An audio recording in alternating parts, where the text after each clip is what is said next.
રાણી દુર્ગાવતીનો જન્મ 5 ઓક્ટોબર 1524ના રોજ બાંદામાં થયો. તે ભારતની અગ્રણી મહિલા શાસક હતી જેમણે ગોંડવાના રાજ્ય ઉપર શાસન કર્યું. રાણી દુર્ગાવતીના લગ્ન ગોંડવાના રાજા દલપત શાહ સાથે થયા હતા.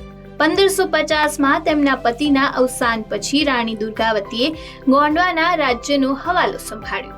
તેમના શાસનકાળ દરમિયાન રાજ્યએ સામાજિક અને આર્થિક પ્રગતિ તરફ મહત્વપૂર્ણ પગલાં લીધા. રાણી દુર્ગાવતીએ ખેડૂતોના કલ્યાણ માટે વિવિધ પગલાં લીધા. પાણી વ્યવસ્થાપન અને નહેરોના નિર્માણમાં પણ પોતાનું યોગદાન આપ્યું. વેપારને પ્રોત્સાહન આપ્યું. તેમના શાસનકાળ દરમિયાન ગોંડવા રાજ્ય સમૃદ્ધ અને સુવ્યવસ્થિત રહ્યું. 24 જૂન 1564ના રોજ રાણી દુર્ગાવતીનું બલિદાન મુઘલો સામે લડતી વખતે થયું. એવું કહેવામાં આવે છે કે 1562માં મુઘલ શાસક આસિફ ખાને ગોંડવા ઉપર હુમલો કર્યો હતો. આ યુદ્ધમાં રાણી દુર્ગાવતીનો વિજય થયો, પરંતુ 2 વર્ષ પછી 1964માં આસિફ ખાને ફરી વખત હુમલો કર્યો. આ લડાઈમાં રાણીના શરીર ઉપર અનેક તીર વાગતા તે ગંભીર રીતે ઘાયલ થયા.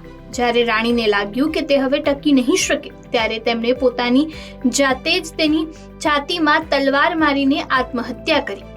આ યુદ્ધમાં મહારાણી દુર્ગાવતીએ બહાદુરીથી લડતા જીવ ગુમાવ્યો હતો, પરંતુ તેમની બહાદુરીએ તેમને અમર બનાવી દીધા હતા.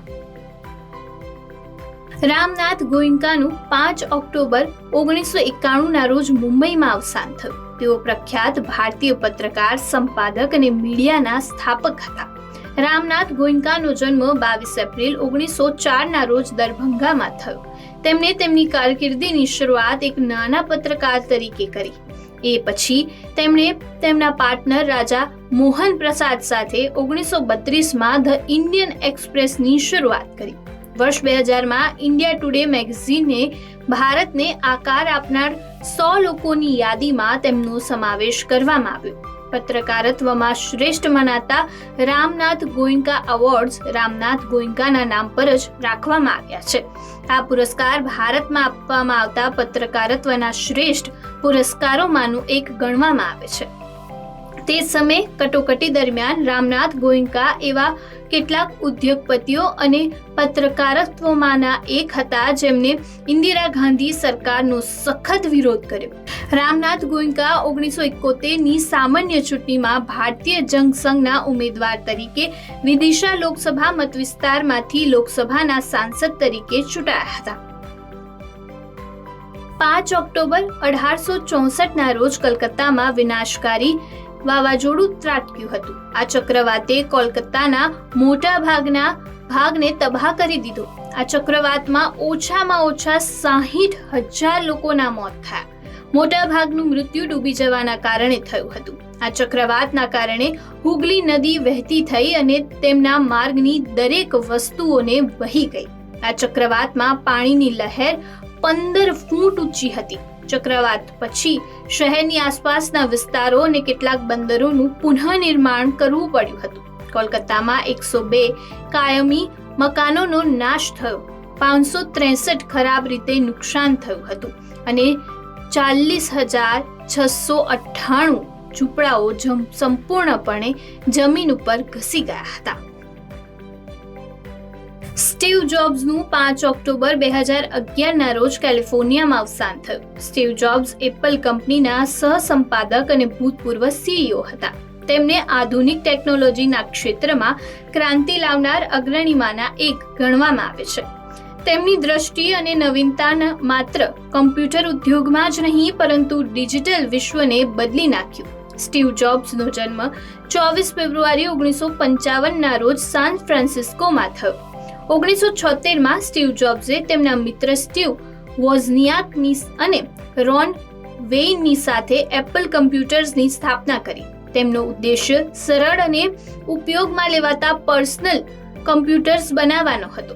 ત્યારબાદ 1984માં એપલે મેકિન્ટોશ એટલે કે મેક કમ્પ્યુટર લોન્ચ કર્યા. 1985માં સ્ટીવ જોબ્સે એપલ કંપનીમાંથી રાજીનામું આપ્યું અને નેક્સ્ટન નામની નવી કંપનીની સ્થાપના કરી. વર્ષ 1996માં એપલે નેક્સ્ટન ખરીદી, જેના કારણે જોબ્સ એપલમાં પરત ફર્યા. જે બાદ સ્ટીવ જોબ્સે એપલને નવી ઊંચાઈ ઉપર લઈ ગયા. તેમણે આઈપોડ, આઈફોન, આઈપેડ જેવા ઉત્પાદનો લોન્ચ કર્યા.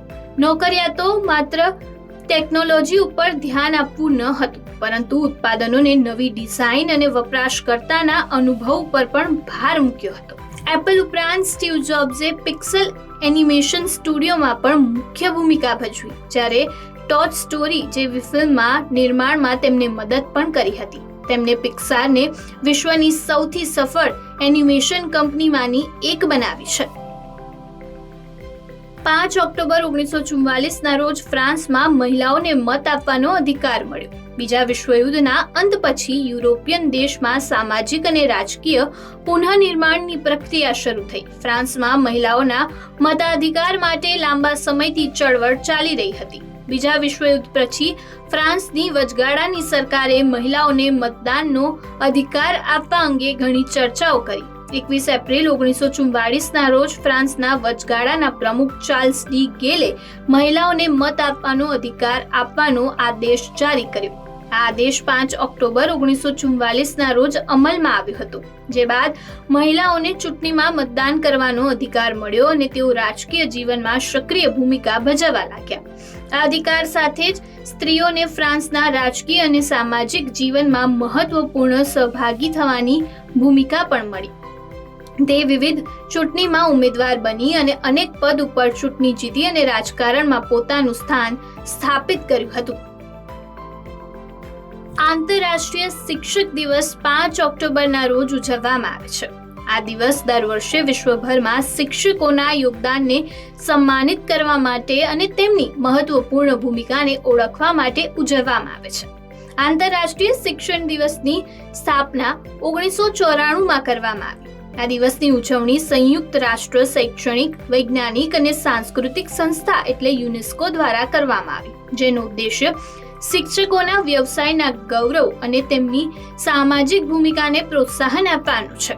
આ દિવસનો મુખ્ય ઉદ્દેશ્ય શિક્ષકોના અનન્ય યોગદાનને ઓળખવાનો અને તેમનું સન્માન કરવાનો છે. આ દિવસ તેમના દ્વારા સમાજ માટે કરાયેલા પ્રયાસોની પ્રશંસા કરવાનો છે. શિક્ષક દિવસ પર વિવિધ કાર્યક્રમોનું અને સેમિનારનું આયોજન કરવામાં આવે છે, જેનો ઉદ્દેશ્ય શિક્ષકોના વ્યવસાયિક વિકાસને પ્રોત્સાહિત કરવાનો અને શિક્ષણની ગુણવત્તાને સુધારવાનો છે.